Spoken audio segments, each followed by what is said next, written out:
Good morning, first graders. Happy Monday. It's the beginning of a new week already. I can't believe it.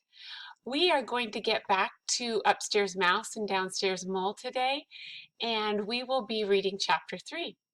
But before we start, it's always really important when we reread a book to think back at what we've already read and to retell what we've read so far.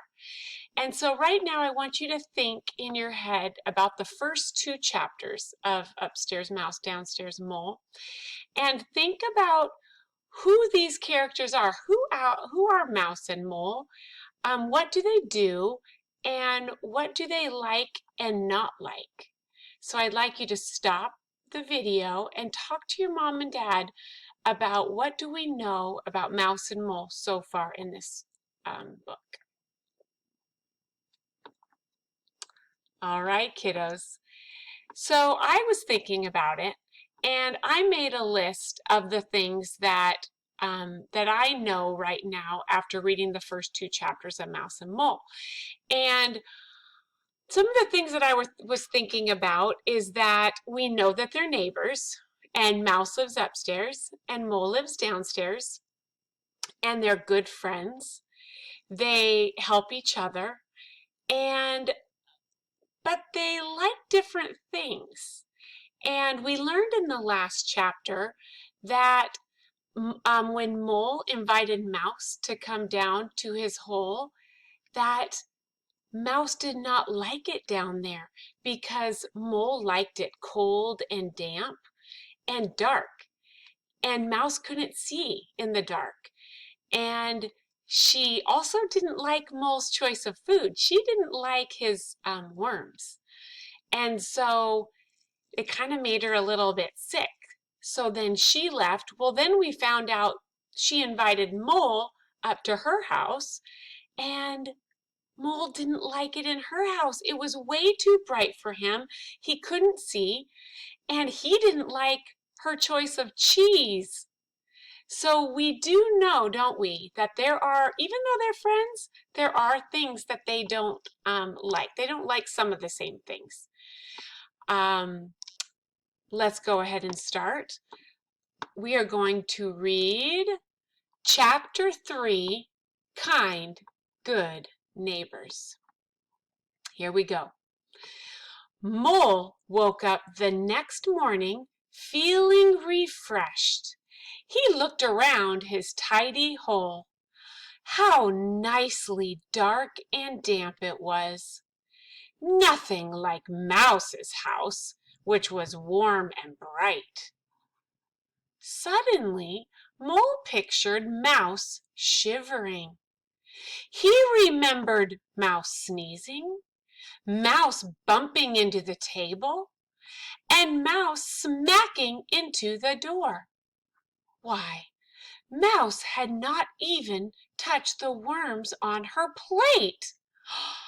Goodness, cried Mole, how selfish of me. He buttoned his jacket and rushed out the door. I think that Mole just realized something.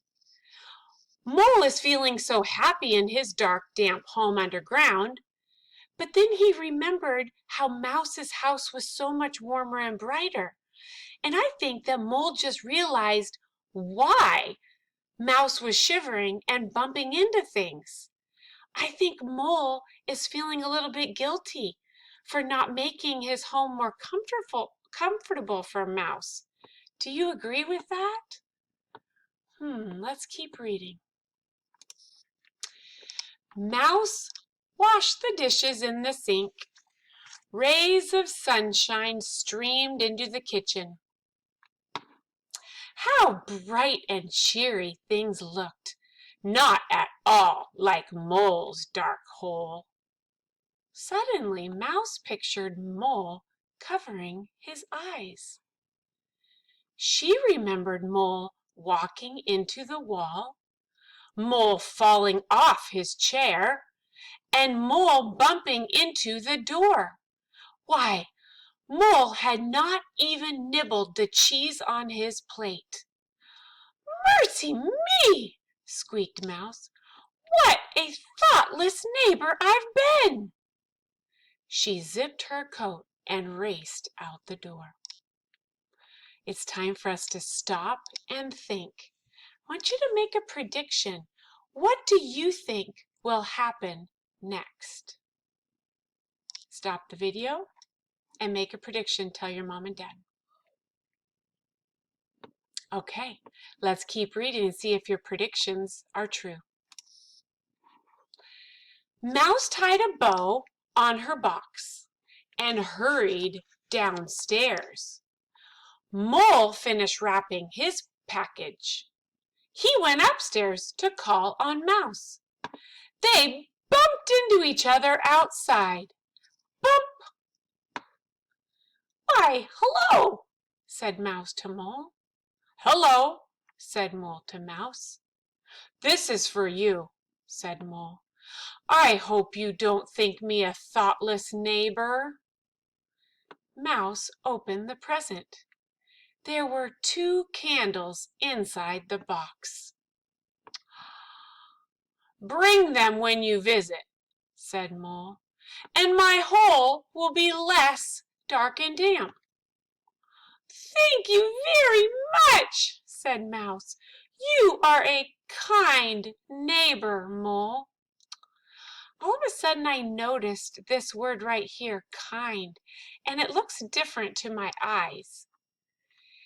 And when words are like that and they look different to our eyes, that's called italics. It's kind of like they're a little bit slanted, kind of diagonal. That's called italics.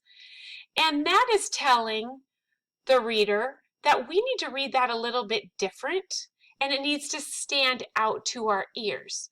So I'm going to reread that sentence and make sure that that word kind, I read that a little bit different so it stands out. You are a kind neighbor, Mole. From here on out, I want you to be looking for words that are in italics, and if you see them, listen to how I might read them different. Mouse handed Mole her box. I hope I haven't been too selfish a neighbor. Mole unwrapped the package. Inside was a pair of sunglasses. Wear them when you visit, said Mouse, and my house will not seem so bright. Thank you very much, said Mole. You are a good neighbor, Mouse. Together they strolled into town for dessert. Mouse had the cheesecake. As for Mole, a bowl of worms, lightly fried. All right, kiddos, that is the end of chapter 3. I think that's one of my favorite chapters so far. So this is how we're going to end. I want to remind us about what we learned last week about how to have a strong book talk. And this is what we do when we're done reading a book. We can talk about that book with someone else. And the first step is to make sure that you look at the speaker, you're looking at each other, and you're talking about the book. You can add on to say more. You might use the words, I also think. You can ask questions to each other, and you can give examples from the book that will support your thinking. So when the video is done, I want you to have a book talk with your family, and I want you to be talking about this question. The question is, how did Mouse and Mole's feelings change throughout this chapter? Okay, kiddos. That's the end of our lesson. It is now time for you to go to Headsprout. And remember, you're first going to do an episode. So you'll go to the treehouse and do an episode. then you can record yourself reading a book. Okay? You guys are doing awesome at home. Keep up the good work, okay? Have a great week. Bye-bye.